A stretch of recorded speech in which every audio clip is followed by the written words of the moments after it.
Mucho antes de que existieran los grandes imperios, incluso antes de los faraones de Egipto, hubo un lugar donde la historia de la humanidad tomó un rumbo del que ya no podríamos volver. Un punto de no retorno. Y es que fue ahí, en una tierra fértil como abrazada por dos grandes ríos, donde por primera vez en nuestra historia dejamos de simplemente sobrevivir para empezar a construir, a organizar el mundo tal y como lo conocemos.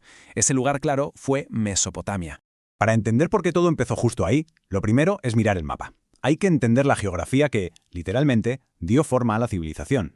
El propio nombre ya nos da una pista enorme. Mesopotamia, del griego, no significa otra cosa que la tierra entre ríos. Y no unos ríos cualquiera, sino el Tigris y el Éufrates. Estaba justo en el corazón de lo que llamamos el creciente fértil, un auténtico oasis de vida. Hay que imaginarse la escena, ¿verdad? Es un contraste brutal. Por un lado, una franja de tierra súper fértil, rebosante de vida gracias a los ríos. Y justo al lado, rodeándolo todo, un desierto implacable. Esa geografía no fue casualidad, no, fue el motor que lo puso todo en marcha. Los ríos lo eran literalmente todo. Y es que claro, con un riego constante garantizado, la agricultura simplemente explotó. Y por primera vez en la historia de la humanidad pasó algo que nunca antes había ocurrido. Había excedentes de comida, sobraba alimento. Y cuando no tienes que dedicar cada segundo de tu vida a buscar qué comer, nace el recurso más valioso de todos, el tiempo. ¿Tiempo libre para pensar? Sí, pero también para especializarse en otras cosas, para crear, para gobernar. Con ese tiempo extra y con tanta gente viviendo junta en un mismo sitio, el siguiente paso era casi inevitable. Se dejaron atrás las pequeñas aldeas para construir algo mucho, pero que mucho más grande. Fue así como de la propia tierra de Mesopotamia brotaron las primeras ciudades del mundo. Nombres que suenan a leyenda, ¿verdad? Uruk, Ur. Ya no hablamos de pequeños asentamientos, no.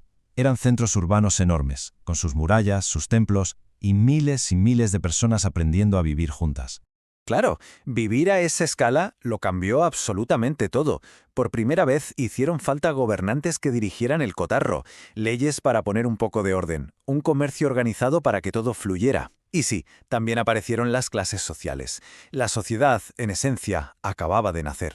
Pero claro, una ciudad tan compleja, eso no se gestiona solo. Hacía falta una herramienta que simplemente no existía. ¿Y su invención? Bueno, su invención lo iba a cambiar todo para siempre. Pensemos un momento. Gestionar una ciudad es en el fondo un problema de información. A ver, ¿cómo llevas la cuenta de las cosechas? ¿Y de los impuestos que paga cada uno? ¿Y de los tratos comerciales? La memoria humana simplemente no daba para más. Hacía falta una forma de registrarlo todo de forma fiable y permanente. Y no pensaban en escribir poemas, sino en algo mucho más práctico, llevar las cuentas.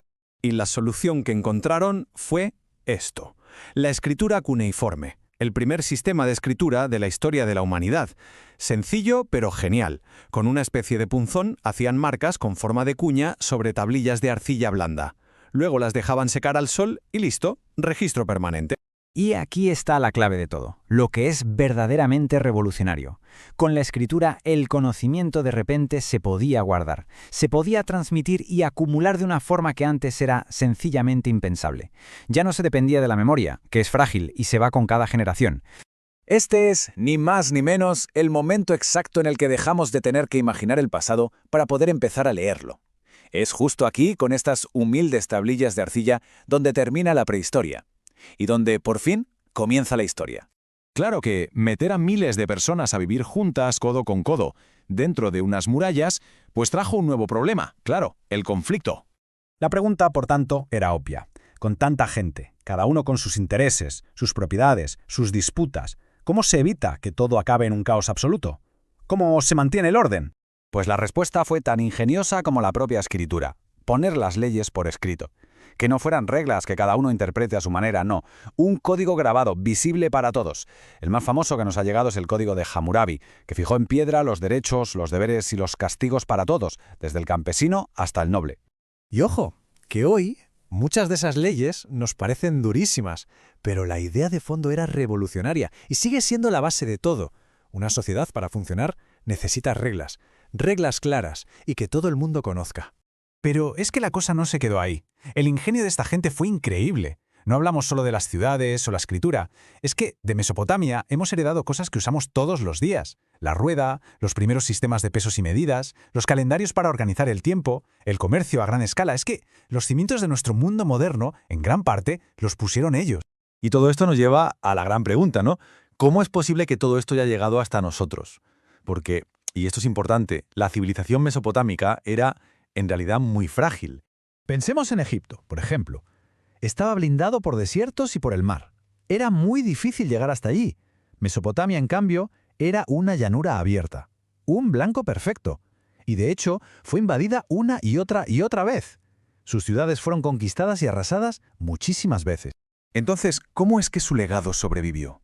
Pues por una razón muy sencilla y a la vez muy poderosa, porque aunque las ciudades se quemen y los imperios se conviertan en polvo, las buenas ideas, esas, perduran. Sus inventos eran tan útiles, tan potentes, que cada nuevo pueblo que llegaba y conquistaba, en lugar de destruirlos, los adoptaba, los mejoraba y los pasaba a la siguiente generación. Al final, Mesopotamia no fue solo la primera civilización y ya está. Fue mucho más. Fue como la prueba de concepto de la sociedad. Fue el momento en que como especie decidimos que, en lugar de vivir en el caos, podíamos construir un mundo con orden, un mundo organizado. Y casi todo lo que ha venido después, de alguna manera u otra, bebe de lo que empezó allí. Y esto nos deja con una última reflexión, casi obligada. Si es verdad que las ciudades caen, pero las ideas son capaces de viajar a través de los milenios, la pregunta que queda en el aire es, ¿qué ideas estamos construyendo nosotros hoy para el futuro?